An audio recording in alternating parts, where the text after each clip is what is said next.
Hola, qué gusto tenerles por aquí en una nueva explicación. Me emociona muchísimo este análisis de hoy porque vamos a descifrar algo que, suele causar bastantes dolores de cabeza a quienes aprenden inglés. Pero la verdad, es increíblemente lógico y estructurado una vez que descubrimos el secreto.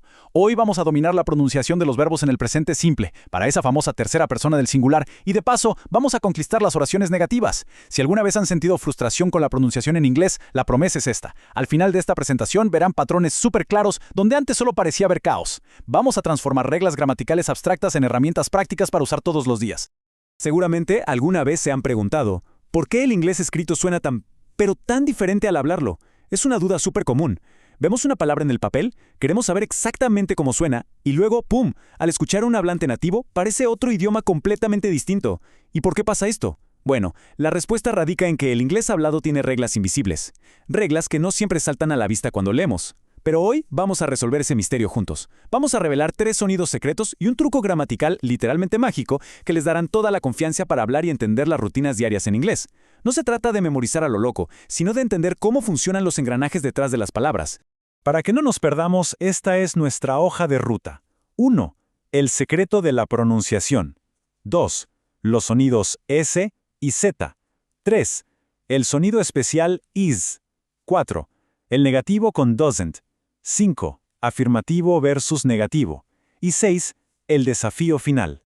Ok, vamos a sumergirnos de lleno en la sección 1. El secreto de la pronunciación. 3 sonidos ocultos. Entonces, cuando hablamos de él, ella o eso, ya saben, he, she, it, en el presente simple siempre agregamos una letra al final del verbo cuando lo escribimos, pero al hablarlo, ese final se divide en 3 caminos distintos. Es como armar un rompecabezas, y para hacerlo súper visual y fácil de recordar, vamos a usar una leyenda de colores. Tenemos 3 sonidos ocultos. El primer sonido es S, que marcaremos en azul. El segundo es un sonido Z, en color verde. Y el tercero es el sonido is, en un llamativo color morado. Básicamente, los verbos terminan de manera diferente dependiendo del sonido que viene justo antes. Fíjense que entender esta simple paleta de colores va a cambiar por completo la forma en que escuchan el idioma. Pasemos ahora a la sección 2. Los sonidos S y Z en nuestras acciones cotidianas. A ver, veamos cómo funcionan los 2 primeros sonidos fonéticos en el mundo real. Estos son los que van a escuchar todo el tiempo cuando alguien habla de lo que hace un amigo, por ejemplo. El truco aquí es notar la calidad de este primer sonido. El sonido azul, el sonido S, es súper agudo y directo. Es literalmente aire pasando por los dientes. Escuchen con mucha atención y si pueden, pronúncienlo conmigo de forma lenta y clara. Likes, works, eats. Vamos de nuevo. Likes, works, eats. Piensen en rutinas diarias. He works here o she eats apples. ¿Notan cómo al final de estos verbos esa S suena clara y súper definida? Tómense un segundito para decirlo en voz alta. Es un sonido seco, ¿verdad? Ahora vamos a cambiar el chip al sonido verde, el sonido Z. Aquí es donde la cosa se pone súper interesante. Visualmente vemos una S escrita, claro, pero vocalmente tenemos que hacer una ligera libración. Es como el zumbido de una abeja. Escuchen la diferencia y traten de imitarlo. Plays, lives, reads. Una vez más. Plays, lives, reads. O sea, no es plays seco, es plays vibrante. Esta pequeña vibración es la clave maestra para sonar muchísimo más natural al hablar de las rutinas de los demás. Por ejemplo, al decir, my brother plays guitar o she lives in the city, ese zumbidito lo cambia absolutamente todo. Avanzamos a la sección 3, el sonido especial is, o como me gusta llamarlo, la sílaba extra. Ok, ya dominamos los 2 sonidos más comunes. Ahora toca el caso especial, nuestro sonido morado. Resulta que hay ciertos verbos que terminan en sonidos que hacen que sea físicamente imposible agregarles una S o una Z al final. Imaginen intentar pronunciar watches con una sola S. Es súper incómodo, no fluye para nada.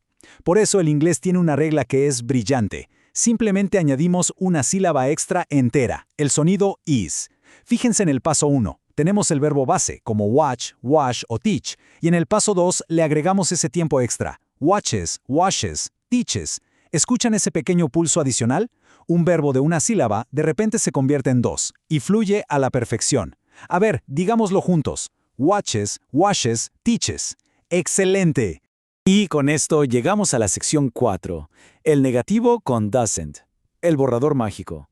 Hasta ahora hemos hablado de cómo afirmar cosas, pero ¿qué pasa cuando queremos decir lo que alguien no hace? Bueno, les presento al borrador mágico del inglés, doesn't. Para armar estas oraciones negativas, vamos a tratar la gramática exactamente como si fuera una fórmula matemática. Fíjense bien. Tenemos el sujeto, como he, she o it. A eso le sumamos nuestro auxiliar negativo, doesn't. Y finalmente, el verbo principal. Pero ojo, aquí está la verdadera magia. El verbo principal vuelve a su forma base. Olvídense de la S, de la Z o del is. El auxiliar doesn't hace absolutamente todo el trabajo pesado. Es pura lógica visual y nos ahorra muchísimos enredos. Veamos esta fórmula en acción con algunas situaciones de todos los días. Acompáñenme a leer estas oraciones. He doesn't study at night. She doesn't like pizza. My grandmother doesn't play video games. Quiero que noten algo súper importante aquí.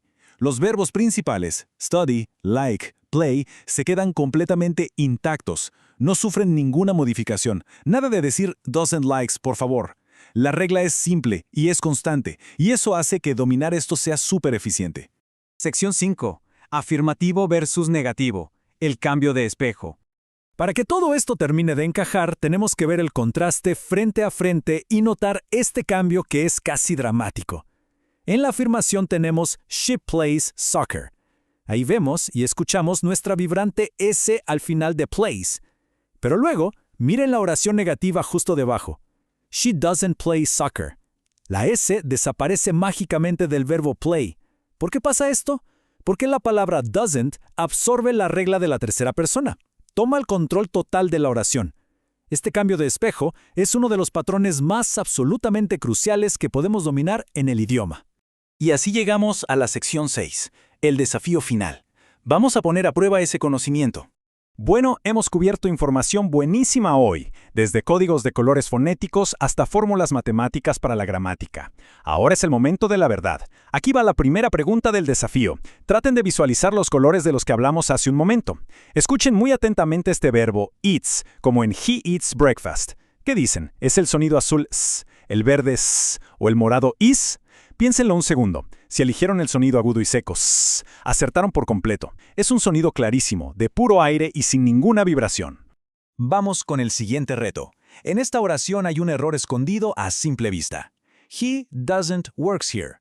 ¿Logran identificar cuál es el problema? Acuérdense de nuestra regla del borrador mágico. Cuando usamos la palabra doesn't, el verbo principal tiene que volver sí o sí a su forma base original. O sea que esa S al final de works nos sobra por todos lados. La oración correcta y perfecta debería ser he doesn't work here. Así de simple. Y con esto llegamos al final de nuestra explicación de hoy. Pero antes de terminar, quiero dejar una pequeña reflexión. Ahora que conocen el secreto de los sonidos C, Z e is y entienden el increíble poder del borrador mágico doesn't, ¿cómo creen que va a cambiar su forma de escuchar películas, canciones o conversaciones de la vida real?